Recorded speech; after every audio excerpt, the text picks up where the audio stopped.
here this morning. My name is Janice Morley-Leconte. I am the MLA for Seine River, and I'm pleased to be here today with Audrey Gordan, the Minister of Mental Health, Wellness and Recovery, and Dr. James Bolton, the Medical Director of Shared Health Crisis Response Services and Emergency Psychiatry, for a special announcement.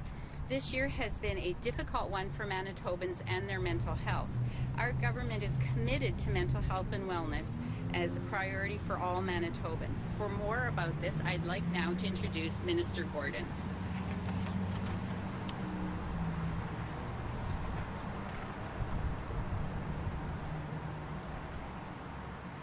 Good morning, everyone. And I'd like to start by thanking Dr. Bolton for taking time out of his busy schedule at the clinic to join us here today. And I hope it's warm enough for you. I can tell you that the Caribbean in me is absolutely loving this weather and humidity. I hope you do too. I'm so pleased today to announce an investment of more than $500,000 to add 6 beds at the Crisis Stabilization Unit in downtown Winnipeg, which is in the background of our photo here at 755 Portage Avenue. As you know, we have seen a high number of mental health related hospital admissions during the pandemic. That is why this investment is so important. The Crisis Stabilization Units provide short-term, community-based care and treatment for individuals in psychiatric crisis who may be at risk of hospitalization. With these 6 additional beds, we will be able to help more individuals experiencing a mental health crisis in a timely manner. This investment will also support 24-hour admissions beginning this year on August 16th. This will help to reduce wait times individuals may experience at an emergency department or a crisis response center. In addition, this investment will also reduce the length of stay needed at an emergency department. By adding additional stabilization beds and increasing capacity at the Crisis Stabilization Unit, we will be making available much needed capacity in our emergency departments.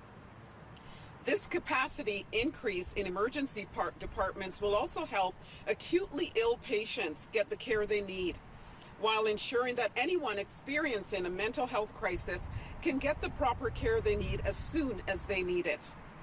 Our government's investment will enhance safety and security on site, as well as by adding additional clinical and support staff. So that is the end of the announcement, and I thank you all so very much once again for joining us today. And I'll turn things over to our MC, MLA Morley-Leconte.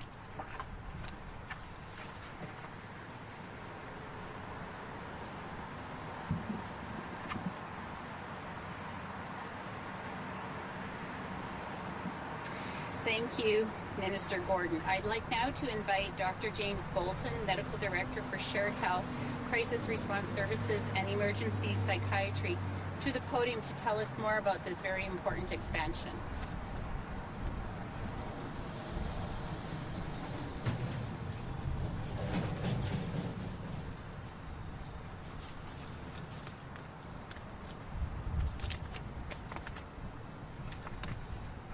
Thank you, Minister, and good morning, everyone. I'm very glad to be here today for the announcement of a meaningful initiative that will help many Manitobans during a difficult time in their lives. We know offering appropriate supports and compassionate care can make a significant and positive impact on people who are experiencing a mental health crisis. Thanks to this investment by the Manitoba government, people in crisis will have increased access to short-term treatment and supportive care provided through the Crisis Response Center's intervention program, the Crisis Stabilization Unit. More individuals will be able to come to the unit and learn coping strategies, wellness planning, and preventative techniques, helping them recover and live successful lives in their community. The addition of 6 virtual beds to the Crisis Stabilization Unit are a reflection of the success of this program during the pandemic in expanding the ways individuals can access care. Some people being treated virtually may have children or a job They may be a student or have other personal responsibilities that make coming to the facility difficult. Or they may simply feel shy or uncomfortable seeking in-person care. These virtual beds allow patients like this to get the help they need with an ability to connect daily with clinical staff, receive medication reminders, participate in group classes, and actively work on their recovery plans, all from the comfort and safety of their own home. This investment will support the ongoing availability of these virtual spaces while enabling the reopening of physical beds. Much of government's investment will be used to add clinical staff who will have a range of backgrounds to help patients, including nursing, occupational therapy, and social work. This investment will also give patients on the unit access to tablets and devices so they can connect with loved ones, attend mental health skills classes, and work on their recovery goals. And finally, this investment will allow for admissions 24 hours a day, 7 days a week to the unit, meaning that people in crisis can access these supports right when they need them, helping to free up resources in our emergency departments where individuals in crisis often present themselves. This is good news for all Manitobans. COVID-19 has made the need for mental health support all the more apparent. Today's announcement will go a long way to helping Manitobans cope and recover at a pivotal time in their life. I thank Minister Gordan and the Government of Manitoba for recognizing the urgent and ongoing need for support for mental health in our province and investing in a program that makes a real difference for Manitobans. Thank you.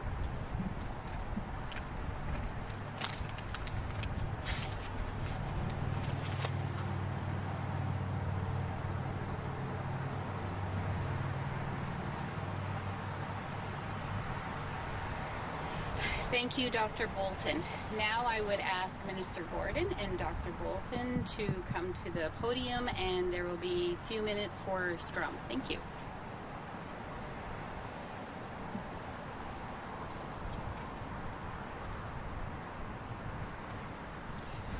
Thank you, MLA Janice Morley-Lacombe. Any questions?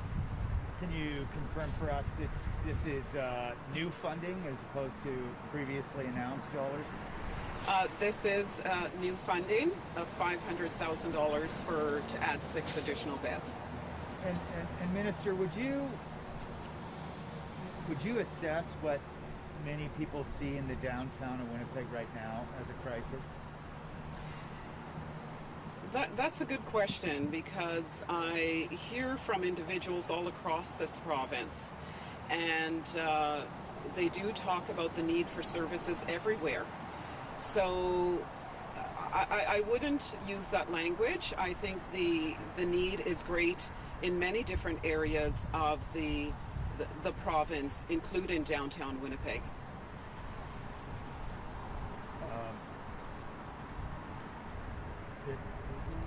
What would constitute a mental health crisis on the streets of Winnipeg's downtown?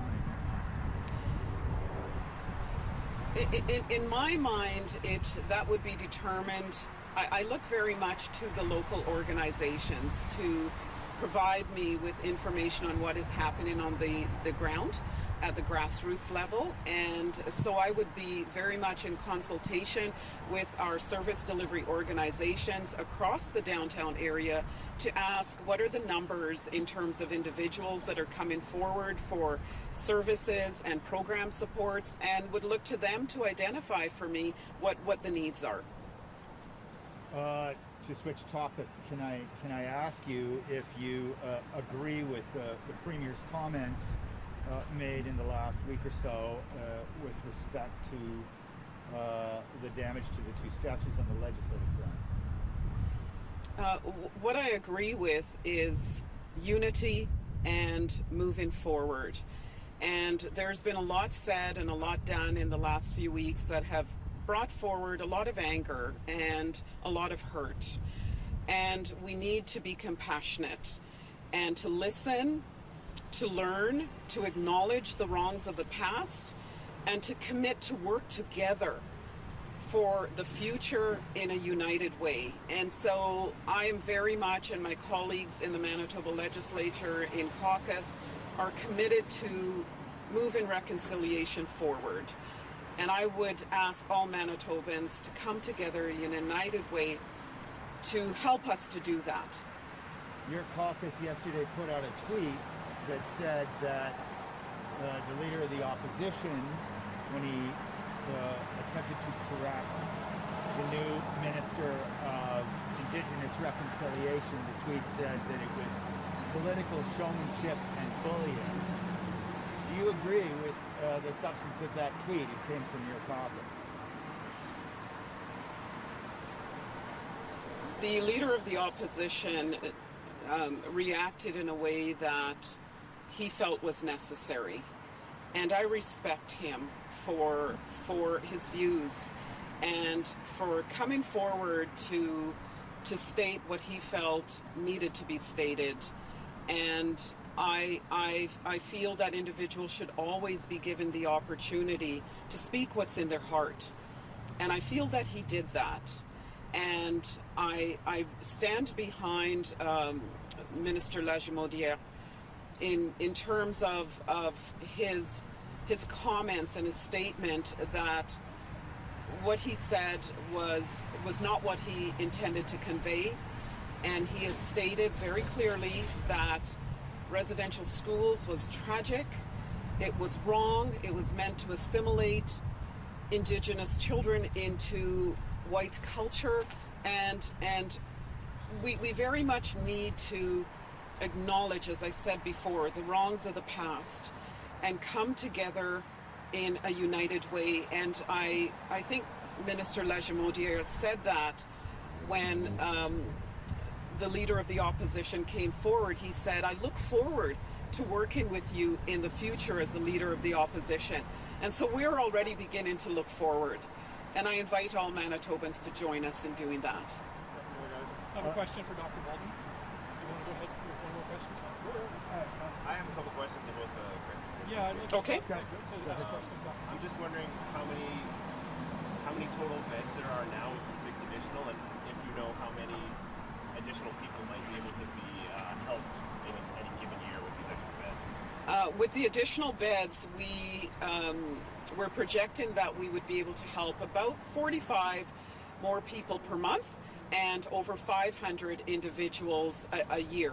So, and we're adding the 6 beds, and that would bring us to it. Would you like to expand on that?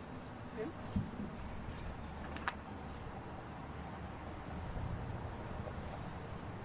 Thank you for the question.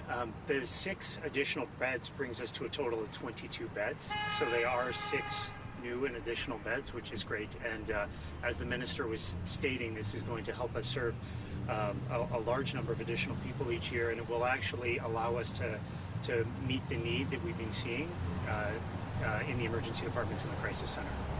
As the pandemic, have you seen it? Has there been sort of an uptick in people needing to access these kinds of services? Absolutely. The pandemic has caused a range of distress for people, for sure.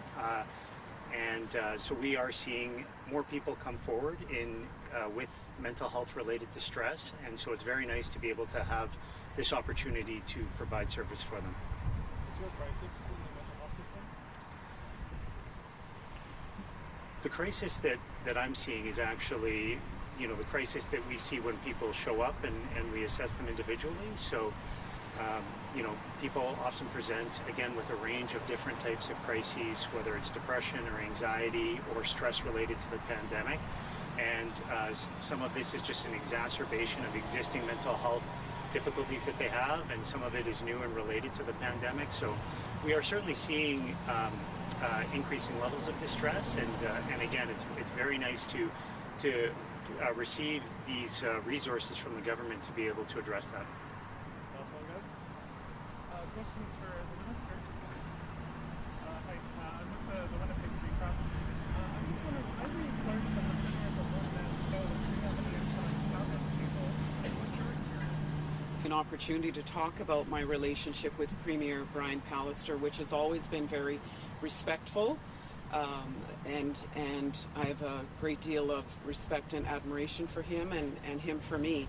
I've always been able to express myself freely at the cabinet table and in other committees or audiences where the Premier is present. The fact that I'm here today announcing this new funding, an investment of $500,000, is an indication of my ability to bring forward needs in the community for mental health and addiction services and to be heard. And I have always had a very, very good working relationship with Premier Pallister. So following that, Ms. Clark's comments are a one-off. That's an anomaly or a aberration among the cabinet. Her reflections are unusual or different or just not right. Eileen Clark, MLA Clark's reflections are her own. I think she has owned them. I think she has put them out under her name, and I respect that. I'm speaking of my personal experience, and I've had nothing but an amazing experience from the time, as you know, I ran back in 2016. And one of the reasons I ran actually was because I met Brian Pallister. And I ran again and was elected, and he has been nothing but supportive of me professionally, and I must say as well personally. When my father passed away 4 years ago, Brian Pallister was absolutely wonderful in terms of supporting me through that very difficult time. We have a very good working relationship. I feel heard, respected, and I admire him for wanting to move Manitoba forward. And as I said before, I invite all Manitobans to join with us on that journey. Sure.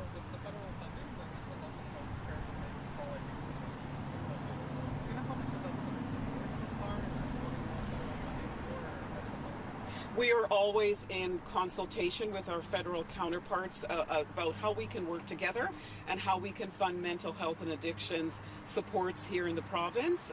Talking to our federal minister right now, actually, about partnering. So lots of news on the forefront, and will be coming available. Stay tuned.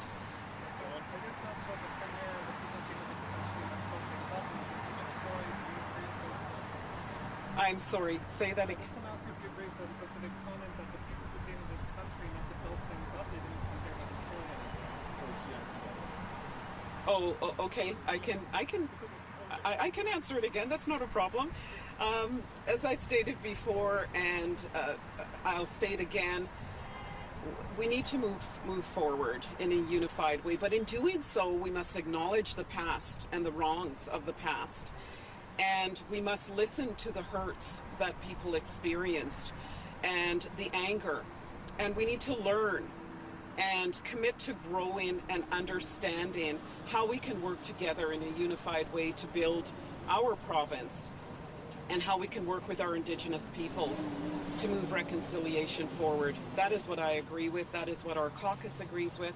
And I hope Manitobans will join with us as we work towards unifying our province. We've gone through a very difficult time with the pandemic, and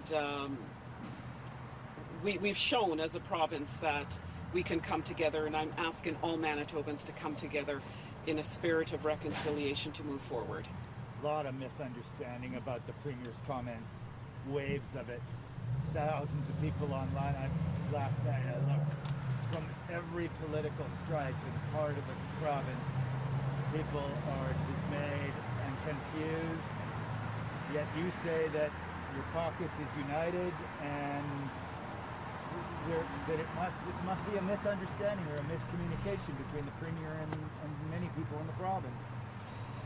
In terms of the caucus, I will focus first on the caucus. We are united, and I say it because we are.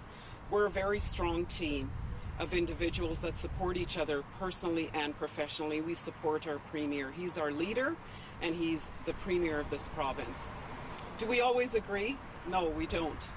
But we agree to disagree, and we're respectful of the viewpoints of each and every individual around the cabinet table. We all express freely. In terms of Manitobans, I hear regularly from Manitobans in my constituency office. Some are not even from Southdale. I've heard from people as far away as Garden Hill. And they share with me because they've had a working relationship with me in the past, and I want to listen and to learn and to understand what the hurts are and what it has meant to each and every individual in their home, in their family. And so right now there is a lot of hurt and anger, and individuals are expressing it on social media. They're calling the offices, they're emailing, and it's good, because when we're talking, it's an opportunity to learn and to understand better what each individual, every individual's experience is different. And I don't see talking, whether it's on social media or phone or email, as a bad thing. It's a good thing, because we need those feelings to come forward so that we can hear from Manitobans how we can be better as a government. We're not perfect. We don't have all the answers, but we need to listen. And I'm committed, as well as my caucus colleagues, to listening and to learning and to helping to move the province forward. Thanks, everyone. Thank you. Thanks, Minister. You're welcome. Thank you. Yeah.